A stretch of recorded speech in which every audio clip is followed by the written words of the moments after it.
আমরা আজকের এই কনফারেন্স থেকে 7টি দাবি জাতির সামনে উপস্থাপন করছি। আমাদের প্রথম দাবি হলো শাপলা শহীদদের রাষ্ট্রীয় স্বীকৃতি ও পুনর্বাসন। শাপলা গণহত্যার শহীদ ও আহতদের রাষ্ট্রীয় স্বীকৃতি দিতে হবে। শহীদ পরিবারকে উপযুক্ত ক্ষতিপূরণ, আহতদের চিকিৎসা এবং পূর্ণাঙ্গ পুনর্বাসনের দায়িত্ব সরকারকে নিতে হবে। বিশেষ করে শহীদ পরিবার ও পঙ্গুত্ব বরণকারীদেরকে নিয়মিত ভাতা প্রদান করতে হবে। 2. পাঠ্যপুস্তকে ইতিহাস সংযোজন। শাপলা গণহত্যার সত্য ইতিহাস জাতীয় শিক্ষাক্রমে অন্তর্ভুক্ত করে নতুন প্রজন্মকে সঠিক ইতিহাস জানাতে হবে। 3. জুলাই ঘোষণাপত্রে জাতীয় স্বীকৃতি। জুলাই ঘোষণাপত্রে শাপলা গণহত্যাকে জাতীয় ট্র্যাজেডি হিসেবে স্বীকৃতি দিয়ে রাষ্ট্রীয় অবস্থান সুস্পষ্ট করতে হবে। 4. সরকারিভাবে শহীদদের তালিকা প্রণয়ন। রাষ্ট্রীয় উদ্যোগে যাচাইকৃত শহীদদের তালিকা প্রস্তুত করে তা জাতীয় নথিতে অন্তর্ভুক্ত করতে হবে। 5. দোষীদের দৃষ্টান্তমূলক শাস্তি। মানবাধিকারের চরম লঙ্ঘনকারী এই গণহত্যার দায়ীদের দ্রুত বিচারের আওতায় এনে কঠোর শাস্তি নিশ্চিত করতে হবে। 6. মিথ্যা মামলা প্রত্যাহার। হেফাজতে ইসলাম ও সংশ্লিষ্ট ব্যক্তিদের বিরুদ্ধে দায়ের করা সকল মিথ্যা ও হয়রানিমূলক মামলা অবিলম্বে প্রত্যাহার করতে হবে। 7. স্বাধীন তদন্ত কমিশন গঠন। আইনজ্ঞ ও নিরপেক্ষ নাগরিকদের সমন্বয়ে শাপলা গণহত্যা তদন্ত কমিশন গঠন করে ঘটনার পূর্ণাঙ্গ তদন্ত ও সুপারিশমালা প্রকাশ করতে হবে। এই 7টি দাবির সাথে আপনারা সকলে একমত?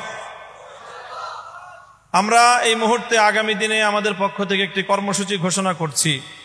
শাপলা কেন্দ্রিক বিভিন্ন কাজে অংশীজনের সম্মাননা ও সম্মিলনী 2025। আগামী 30 আগস্ট 2025 শনিবার শাপলা গণহত্যা নিয়ে যারা বিভিন্নভাবে কাজ করেছেন এ পর্যন্ত বিভিন্ন অঙ্গনে সংবাদ প্রতিবেদন ও গবেষণা, সাহিত্য রচনা, চিকিৎসা সহায়তা, আইনগত লড়াই কিংবা স্মৃতি সংরক্ষণমূলক উদ্যোগ, তাদের সম্মাননা প্রদানের মাধ্যমে একটি সম্মিলনী আয়োজন করা হবে। এই সম্মাননা আমাদের জাতীয় স্মৃতিবোধ ও ন্যায় বিচারের দাবিকে আরো শক্তিশালী করবে ইনশাআল্লাহ। শাপলার স্মৃতি সংসদ শাপলা চত্বরের এই চেতনাকে আগামী প্রজন্মের সামনে স্পষ্টভাবে আগামীর প্রজন্মের জন্য একটি বাতিঘর হিসেবে উপস্থাপন করার জন্য তার বহুমুখী কার্যকলাপ পরিচালনা করবে এবং শাপলায় শাহাদাত বরণকারী সকল শহীদ পরিবারদের সব ধরনের দায় দায়িত্ব গ্রহণ করবার জন্য শাপলা স্মৃতি সংসদ গুরুত্বপূর্ণ ভূমিকা পালন করবে এবং হেফাজতে ইসলামের পক্ষ থেকে শাপলা চত্বরের শহীদ পরিবারদের ক্ষতিপূরণ আদায় করার জন্য এবং রাষ্ট্রীয় ভাতা প্রদান নিশ্চিত করবার জন্য ইনশাআল্লাহ হেফাজতে ইসলামের পক্ষ থেকে কার্যকর পদক্ষেপ গ্রহণ করা হবে। এর একাডেমিক এবং গবেষণামূলক যত কার্যক্রম সহযোগিতার প্রয়োজন হয় শাপলা স্মৃতি সংসদ তা দিতে ইনশাআল্লাহ সম্পূর্ণরূপে সর্বদা প্রস্তুত থাকবে। সম্মানিত উপস্থিতি, ইনশাআল্লাহ আমাদের আজকের এই কনফারেন্স অব্যাহত চলবে। এই মুহূর্তে আমরা সালাতুল মাগরিবের বিরতি ঘোষণা করব।